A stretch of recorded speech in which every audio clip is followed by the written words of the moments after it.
Now, knowing you, I know that you're aware of the things that people are saying. You're moving up in two-weight classes. You're the smaller man. Whatever you do, Terence Crawford, don't exchange against them. What do you feel you have to do? Be myself. I'm 41-0 for a reason.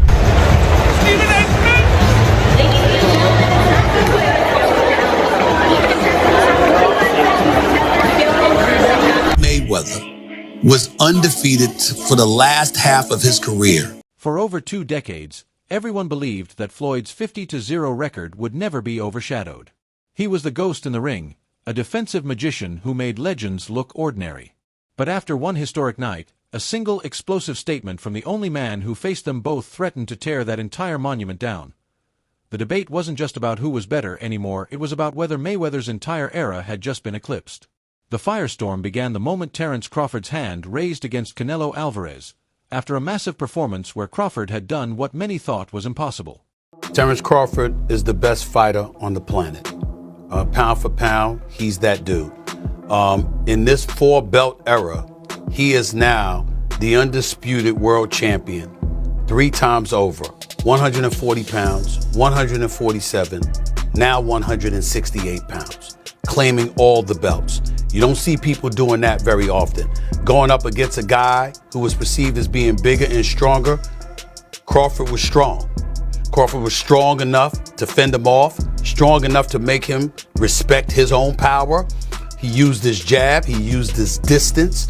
He had poise in the ring, he wasn't rattled. He backed up and moved when necessary and kept us different. He exchanged enough to gain respect when necessary. It was a brilliant, brilliant, masterful fight. But the real shock came in the post-fight press conference. When asked to compare Crawford to his former opponent, Floyd Mayweather, Canelo didn't hesitate. With the world's media hanging on his every word, he stated plainly, "If you can, compare and contrast the fight between yourself and Floyd Mayweather Jr. and tonight's bout with Terence Bud Crawford, if you can." No, I think Crawford is way better than Floyd Mayweather. Coming from the only fighter on the planet to share the ring with both men, this wasn't just an opinion, it was a bombshell that sent shockwaves through the sport. That single sentence ignited a debate that had been simmering for years, and it was about to draw a powerful voice into the fray. Stephen A. Smith, watching from the sidelines, was immediately captivated by what he witnessed. He, like many others, expected Crawford to use his technical skill and stay on the outside to outbox the bigger, stronger man, but that's not what happened. Well, I appreciate Crawford making my prediction come through. Coming into the fight, I had him winning by decision. I thought he was the superior boxer. I thought he would be able to take a punch. And as long as he didn't stay there and exchange with Canelo, I thought he could do it. What surprised me is that there were times during the fight he did stand there and exchange with Canelo and took it. Took some body shots to the liver. Took some headshots. Exchanged. And still ended up winning this fight. I thought from the 8th round on, he just put on a boxing clinic. And I got to give credit where credit is due. Crawford deserved to win the fight. Smith noted with astonishment that Crawford didn't just survive. He stepped into the fire and exchanged blows with Canelo, proving he had more than just skill, he had grit. As Smith put it, what I didn't expect was for him to stand in there and exchange and survive. And he did that on several occasions, and that's why he deserves so much credit. He even broke down the fight, saying he had it scored 5-4 in favor of Crawford after 9 rounds before Crawford put on a boxing clinic to win the last 3 rounds decisively. He absorbed when I'm in the ring, you see my face. Look at my robe, look at my trunks. Live you off in the corners. Crawford is a special fighter because he's got a mean streak. He doesn't back up from anything. He's usually the superior boxer in the ring. He finds a way to win. No matter who he's going up against, no matter what power you have, what boxing skills you have, he is truly a generational kind of fighter. He wants to go in the ring and not just beat you, but show you he was the better man. And he's not one who believes that just a knockout does that. He likes outboxing you and showing you that his skill level is superior to yours. And he showed it tonight. Stephen A. praised it as a masterclass, but while he was deeply impressed by the performance, he wasn't ready to dethrone the king just yet. Because he remembered a different kind of master, a phantom in the ring that Crawford, for all his heart, simply Mayweather was undefeated for the last half of his career with one hand. He constantly broke his hand. Yeah. He would go into a ring knowing he had no shot at knocking somebody out because his hands were hurt too much, and literally walked in the ring and said, I'm going to embarrass you and humiliate you by showing the world you can't hit me. This is where Stephen A. Smith drew the line, making a crucial distinction that changes the entire argument. He reminded everyone that Floyd Mayweather was a defensive enigma, a magician whose primary goal was to win without getting hit. With hands that were notoriously brittle and damaged throughout the second half of his career, Floyd knew he couldn't rely on knockout power. This wasn't just a theory, it was a well-documented issue. Floyd Mayweather looks me in my face and he says, I'm gonna take him out about the 8th or 9th round. And I said, your hand's always broken. You ain't known for your punching power since you moved up from lightweight to welterweight. Why are you so sure you're gonna do this? He said, Stephen A., he's a UFC fighter. He said, and he's a striker. He's accustomed to coming at you and throwing punches. What he's not accustomed to doing is punching while he's throwing backwards, while he's moving backwards and pushing you off of him. He says, I'm gonna walk right into him and stay in his chest. He's gonna have to push me off in order to throw his punches. He said he's gonna be circling the ring. He said by around 4 or 5, he's not gonna have any legs. He's gonna be done. And he said, and I'll just toy with him and keep him around until around the 8th or the 9th round. And that is exactly what Floyd Money Mayweather did. He told me exactly what he was gonna do, and he did it. He's the man. Mayweather himself admitted his hands are real brittle and revealed he couldn't even spar for a month before the Conor McGregor fight due to injury. You hurt your hand? Huh? I thought you hurt your hand. How about so? Okay. All right. Relax, baby. The job is done. All right. Put in a bucket of ice, man. I'll get a bucket of ice. Kill him. I'm saying Shane hit me with a hell of a shot. Okay. Actually, 2 shots. Okay. But even in that particular round, what I said to Shane was this. I was like, you dead self said something to him when you grabbed him. I said, you gotta kill me. Oh shit. I wasn't ready, bro. I said that was a good one. I said that was a good one, but you gotta kill me. Wow. So you gotta kill me. And did I mean I'm not gonna lie. To add a more controversial layer, reports have long suggested that in the second half of his career, Mayweather fought almost exclusively in Las Vegas, one of the only places that allows fighters to use numbing injections like xylocaine for hand pain, hinting that his hand issues were a major strategic factor in where and how he fought. Instead, he became untouchable. Rocky Marciano was 49-0 before Floyd got to 50-0. He was a heavyweight champ. Did anyone ever consider Rocky Marciano the GOAT? No, not seriously, no. Why would Floyd be considered the GOAT? Because he beat more fighters than Rocky did, more great ones? That's true. But really, Floyd was careful in the way he selected opponents. Don't get that twisted. It's not that Floyd didn't fight a lot of great fighters. He did. It's not that I don't think he would have beaten a lot of the tougher fighters that he fought. I think he probably would have, but he didn't do it. He waited. He waited till Pacquiao wasn't at his best anymore. He didn't fight Margarito when Margarito was tearing everyone up. He waited for the right time to fight people. He got paid twice as much for fighting Pacquiao in a less dangerous fight than he would have had he fought him when everyone wanted to see him fight. Floyd is among the all-time greats, but he ain't number one. This view was echoed by trainer Greg Hackett, who argued that the Floyd who fought Canelo was a complete fighter with an unshakable polished style, contrasting it with Crawford's wilder approach. I can't say he's capping. I can't, because I don't know what he felt. But when I heard that, what I think is, when Floyd beat me, I was 23, I wasn't polished. When Bud beat me, I was the man. I was the man. And he beat me fair and square. He beat me at my game and he beat me at his game. That's why Canelo said that. Do I believe that?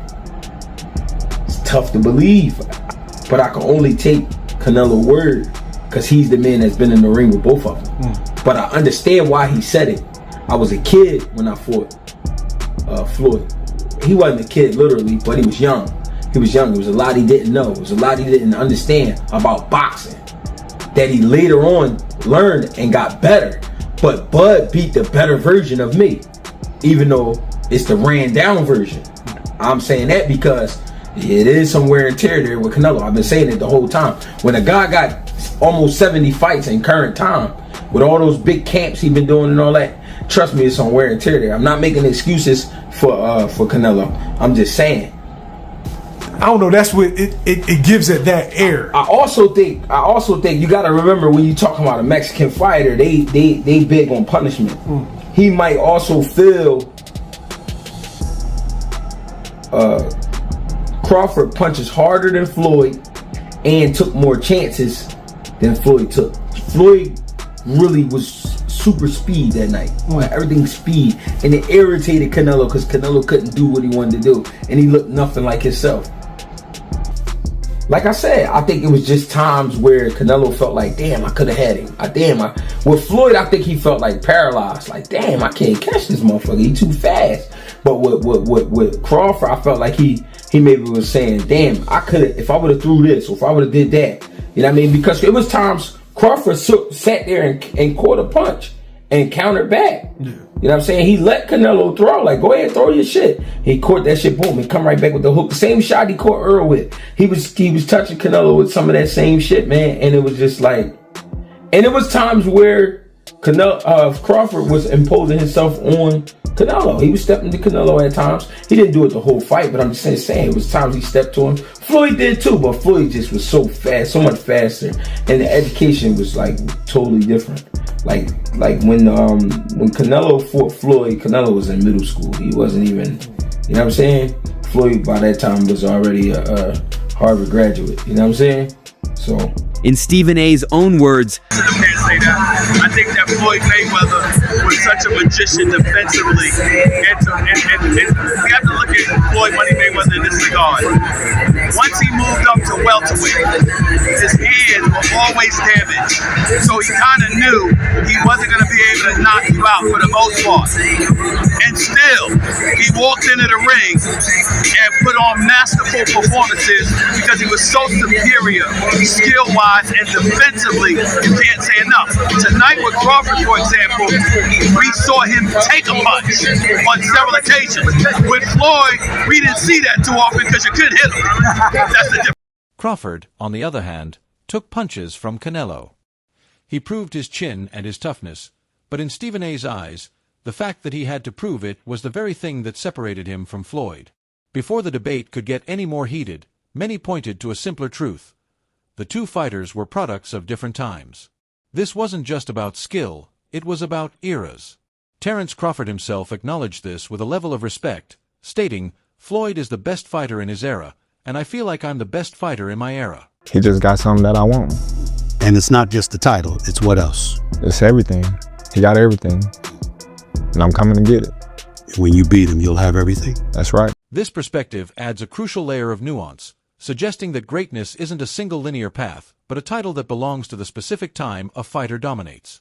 Further complicating the comparison is the age factor. Floyd's own uncle, Jeff Mayweather, argued that Floyd was already 36 and past his prime when he faced a young Canelo, a detail that makes a direct comparison to a peak Crawford fighting a seasoned Canelo incredibly difficult. Well, also if we remember, Canelo at that time was a razor-thin decision. Floyd won, majority decision. C.J. Ross had it with what a lot of people had as a draw, and then the other two judges scored it for Floyd, of course. And that was a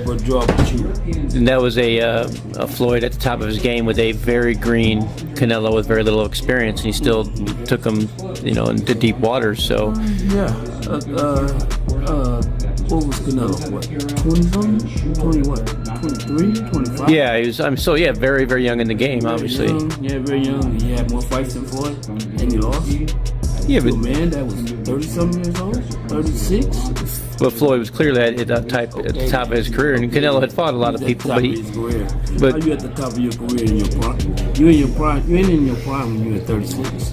It frames the argument not as who is better head-to-head, but as two kings ruling over separate, distinct periods in boxing history. A lot of comparisons between Terence Crawford and Floyd Mayweather. We've even had the conversation to go as far as who would win in the fight between Terence and Floyd, and I truly don't know the answer to that question. I do. You do? Yes. Yeah. Who will win that fight? Floyd. Floyd will win that Yes, fight. sir. I love you, Terrence. Always figures it out. Yeah, He's a chess super, master. Yeah, his IQ in that The sense funny is thing crazy. about it is Terrence has been the only other guy that people can say he always figures it out. Yeah. You know? Yeah, that's true. But you gotta have an OG somewhere. Anybody though. else? Yeah. There's an OG Somebody somewhere. got to pioneer, right? Yeah, you got to. There's an OG you can't out-figure out somewhere. And I just believe Floyd is that OG you can't out-figure out. The debate over their primes and defensive styles is complex, but one fact is not up for debate. Terence Crawford holds a staggering achievement on his record that Floyd Mayweather never came close to touching. In accomplishments, he's three division undisputed, moved up 2 divisions to beat Canelo. So he's probably he's accomplished more than Mayweather for sure.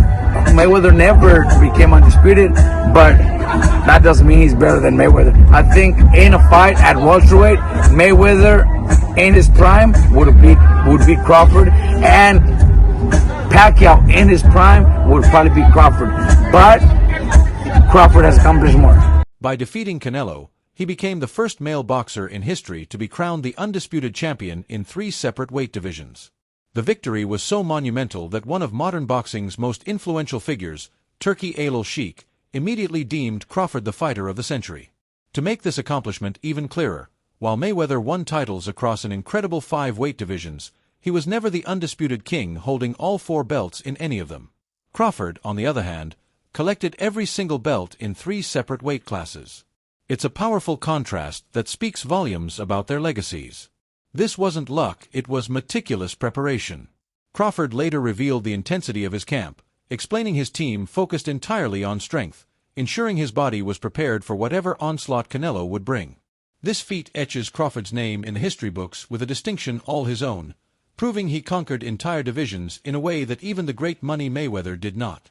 But the differences in their careers weren't just about the belts they collected, it was about the paths they took to get them.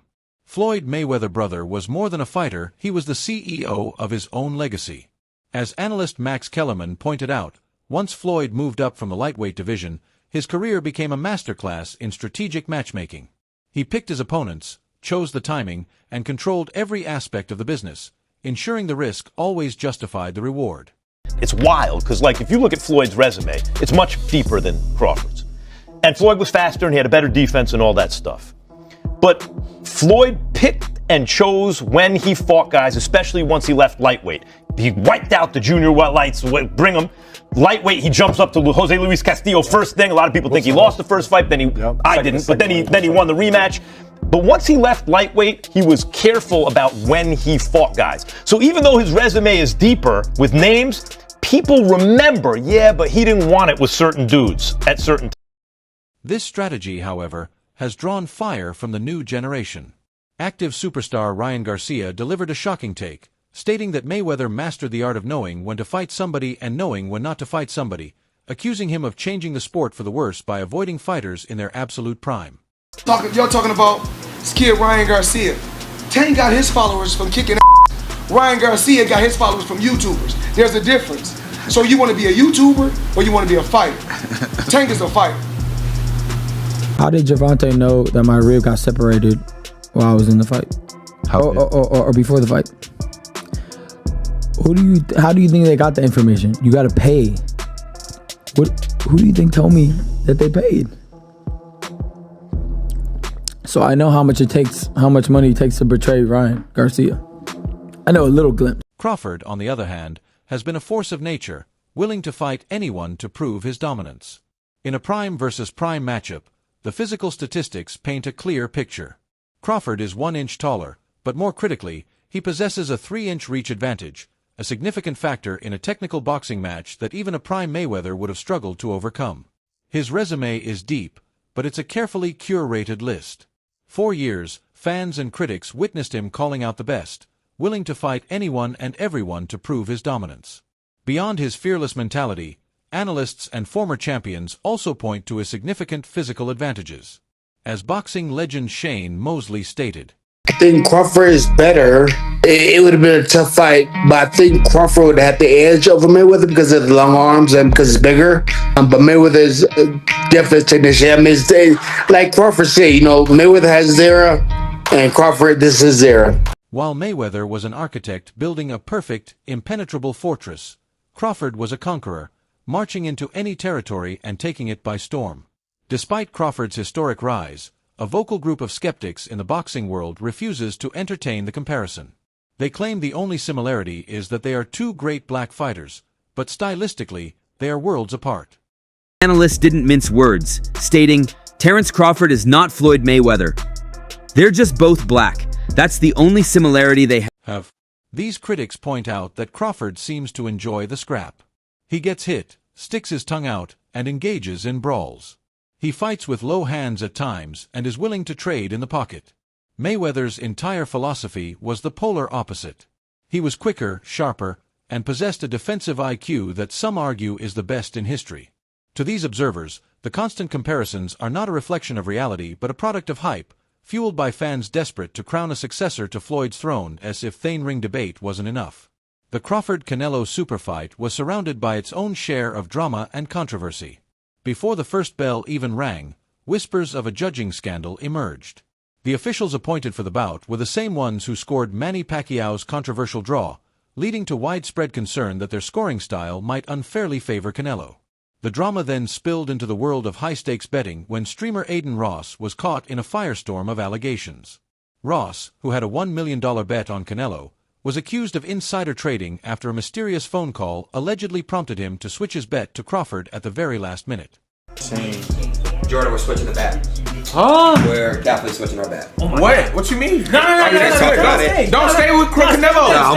We're going Crawford. If he's saying that, everybody. Fueling conspiracy theories and adding another layer of intrigue to Crawford's historic victory. So, where does that leave us? The echoes of greatness are complicated. On one side, you have Floyd Mayweather, the undefeated defensive genius, the strategic mastermind who built a perfect career and a financial empire.